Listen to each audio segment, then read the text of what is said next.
Hello friends, welcome back to the new video. In this video guys, we are going to talk about how to off dial pad tone in a Realme phone. Guys, you want to off this dial pad tone, guys, you don't like this tone, so as you can off it. And guys, now let's see how to off dial pad tone in a Realme phone.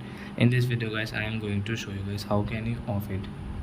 So before starting video friends, I want to tell you, if you new in my channel and you are watching my video first time, so first of all go and subscribe my channel, click the bell icon and like my video. So then first of all open your phone setting to off this dial pad tone. Then guys click on sound and vibration. Then guys you can see your more sound and haptics tab here, and guys dial pad tone we will off from this right side. So guys now you can see dial pad tone will not work in our Realme phone. So friends, now you can see your dial pad tone will not work in your Realme phone.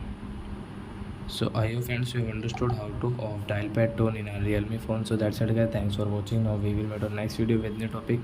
Before going, please go and like my video, subscribe my channel. Bye bye friends.